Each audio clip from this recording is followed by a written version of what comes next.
اما بعد اعوذ باللہ من الشیطان الرجیم بسم اللہ الرحمن الرحیم۔ آج رسول اللہ صلی اللہ علیہ وآلہ وسلم کے نسب کے حوالے سے گفتگو ہوگی۔ رسول اللہ صلی اللہ علیہ وآلہ وسلم کا خاندان عرب میں ہمیشہ سے ممتاز اور معزز چلا آتا تھا۔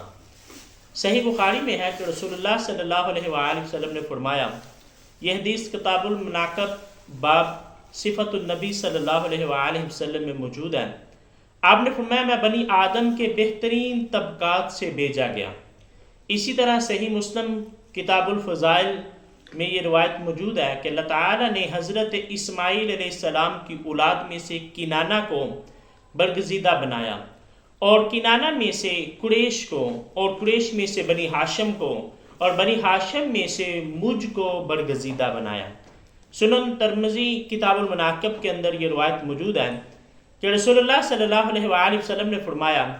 اللہ تعالیٰ نے خلقت کو پیدا کیا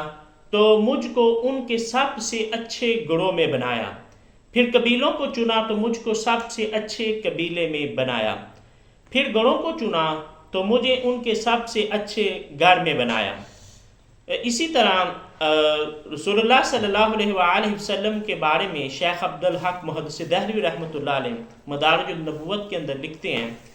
کہ رسول اللہ صلی اللہ علیہ وآلہ وسلم نے فرمایا،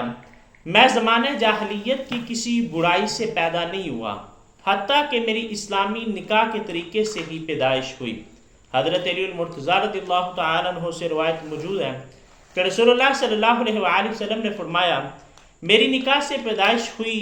جاہلیت کے صفا سے نہیں، حتیٰ کہ آدم علیہ السلام سے لے کر آج تک میرے والدین میں سے کوئی بھی کبھی جاہلیت کے زنا اور صفا کے قریب نہیں گیا۔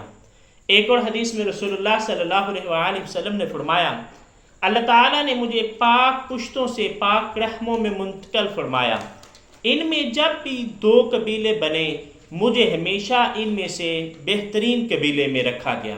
اس بحث سے یہ بات ثابت ہوتی ہے کہ رسول اللہ صلی اللہ علیہ وآلہ وسلم کے نسب میں کوئی بھی ناپاک نہیں ہوا اور کوئی بھی مشرک نہیں گزرا، کیونکہ شرک بھی نجاست ہی ہے۔ آپ کے نسب میں ایک جگہ پر یہ بحث موجود ہے کہ آزر حضرت ابراہیم علیہ السلام کا باپ مشرک تھا، لیکن کتب تاریخ، کتب سیرت اور علماء مفسرین نے اس پر گفتگو کی ہے کہ حضرت ابراہیم علیہ السلام کے باپ کا نام تارخ تھا، آزر آپ کا چچا تھا۔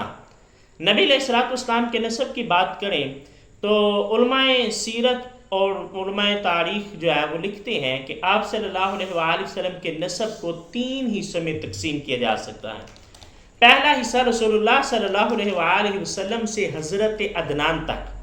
اس پر اہل سیرت اور اہل انصاف کے اتفاق ہے۔ دوسرا حصہ حضرت عدنان سے حضرت ابراہیم علیہ السلام تک، بعض اہل سیرت اور اہل انصاف اس کے قائل ہیں، بعض اس کا انکار کرتے ہیں۔ تیسرا حصہ حضرت ابراہیم علیہ السلام سے حضرت آدم علیہ السلام تک، اس حصے میں اختلاف زیادہ پایا جاتا ہے۔ رسول اللہ صلی اللہ علیہ وآلہ وسلم کے نسب کے حوالے سے جو زیادہ مشہور روایات ملتی ہیں، جو آپ کا زیادہ مشہور نسب ملتا ہے، اس پر بات کریں گے۔ علامہ ابن حشام جو ہیں، جنہوں نے پہلی سیرت کی کتاب لکھی، ان کی کتاب کے اندر تو بہت زیادہ جو ہے وہ اختلاف پایا جاتا ہے۔ آپ صلی اللہ علیہ وآلہ وسلم کے نسب حضرت عدنان سے اوپر جو حضرت آدم علیہ السلام تک جاتا ہے، لیکن جو مشہور ہے اس کے بارے میں ہم بات کریں گے۔ رسول اللہ صلی اللہ علیہ وآلہ وسلم کے نسب میں یقیناً سب سے پہلی شخصیت بنی آدم کے جو باپ ہیں حضرت آدم علیہ السلام آتے ہیں۔ آدم علیہ السلام یقیناً بہت شرف کے مالک ہیں کہ فرشتوں نے آپ کو سجدہ کیا، اللہ رب العزت نے اپنے ہاتھوں سے آپ کو تخلیق کیا۔ آپ کے بعد رسول اللہ صلی اللہ علیہ وآلہ وسلم کا نسب حضرت شیس علیہ السلام کی طرف جاتا ہے کہ جو حضرت آدم علیہ السلام کے بیٹے ہیں، اور اللہ تعالیٰ نے حضرت شیس علیہ السلام کو نبوت عطا فرمائی۔ آپ کے بارے میں ملتا ہے کہ اللہ تعالیٰ نے آپ پر 50 صحیفے نازل کیے۔ آپ کے بیٹے حضرت آنوش کے بیٹے کینان کے بیٹے مہلائل کے بیٹے یارد کے بیٹے حضرت ادریس علیہ السلام۔ حضرت ادریس علیہ السلام کے مختلف نام جو ہے مختلف کتابوں کے اندر ملے، خنوخ، اختوخ، یہ آپ کے ناموں کے حوالے سے ملتا ہے۔ حضرت ادریس علیہ السلام کے بارے میں ملتا ہے کہ حضرت ادریس علیہ السلام بنی آدم میں پہلی شخصیت ہیں کہ جنہوں نے قلم کے ذریعے لکھنا شروع کیا۔ قلم کے ذریعے لکھنے والی سب سے پہلی شخصیت حضرت ادریس علیہ السلام ہے۔ حضرت ادریس کے بیٹے متوشالح کے بیٹے لامک کے بیٹے نوح علیہ السلام۔ نوح علیہ السلام یقیناً آپ کو آدم ثانی کہا جاتا ہے۔ آپ کے زمانے میں ایک دفعہ پوری دنیا تباہ ہو گئی اور آپ سے بنی نوح انسان کا جو ہے وہ دوبارہ نسب شروع ہوتا ہے۔ نوح کے بیٹے سام کے بارے میں رسول اللہ صلی اللہ علیہ وآلہ وسلم نے فرمایا کہ سام کو عرب کا باپ کہا جاتا ہے۔ سام کے بیٹے ارفخشندہ، ان کے بارے میں ملتا ہے کہ ان کی اولاد میں تمام انبیاء علیہ السلام اور دیگر عظیم لوگ اہل عرب، حتیٰ کہ مصر کے فرعونہ جو فرعون ہوئے وہ بھی اسی کی ارفخشندہ کی اولاد میں سے ہیں۔ ان کے بیٹے شالح کے بیٹے عابر کے بیٹے فالح کے بیٹے راؤ کے بیٹے ساروح کے بیٹے ناہور کے بیٹے تارخ کے بیٹے حضرت ابراہیم علیہ السلام۔ حضرت ابراہیم علیہ السلام یقیناً آپ کی بڑے فضائل ہیں کہ جو انبیاء علیہ السلام میں جن کے بلند مقام ہیں ان میں حضرت ابراہیم علیہ السلام کا نام آتا ہے۔ آپ کو خلیل اللہ ہونے کا شرف حاصل ہے۔ یہاں تک رسول اللہ صلی اللہ علیہ وسلم کے نسب میں آدم علیہ السلام سے لے کر ابراہیم علیہ السلام تک 20 لوگ گزرے۔ اس کے بعد ان کے بیٹے حضرت اسماعیل علیہ السلام کہ جنہیں ذبیح اللہ ہونے کا شرف حاصل ہوا، ان کے بیٹے کیدار کے بیٹے ارام کے بیٹے اواد کے بیٹے مزئی، ان کے بیٹے سمی کے بیٹے زارح کے بیٹے ناحس کے بیٹے مقصر کے بیٹے ایحام کے بیٹے افناد کے بیٹے ایسر کے بیٹے دلشان کے بیٹے ایز کے بیٹے اروا، ان کے بیٹے یلحن کے بعد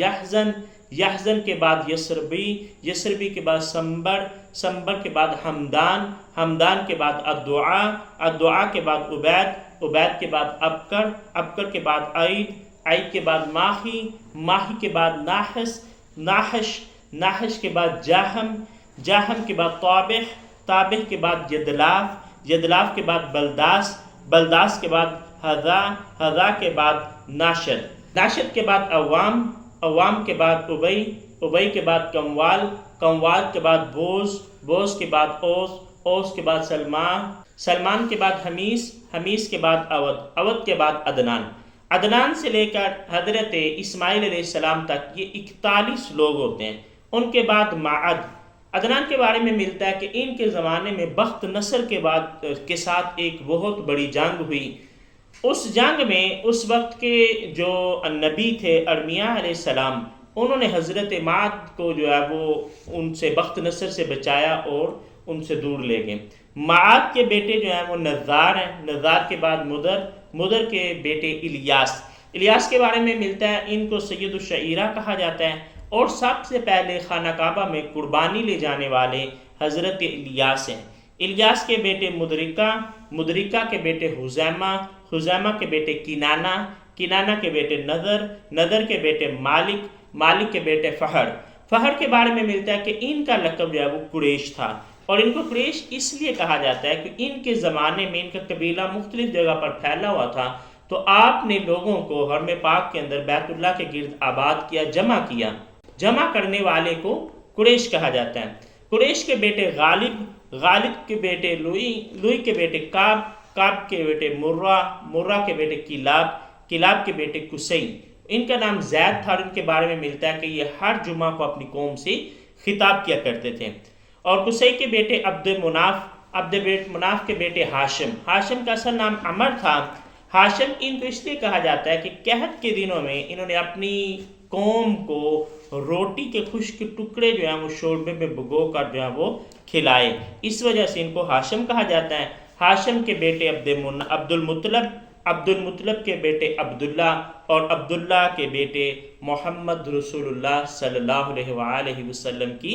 ذات ہیں۔ آقا علیہ الصلوۃ والسلام کی ذات رسول اللہ صلی اللہ علیہ وسلم سے لے کر حضرت آدم علیہ السلام تک اس نسب کے اندر کوئی بھی نجس اور ناپاک نہیں ہوا، سارے ہی لوگ نکاح سے ہوئے اور سارے ہی مومن تھے۔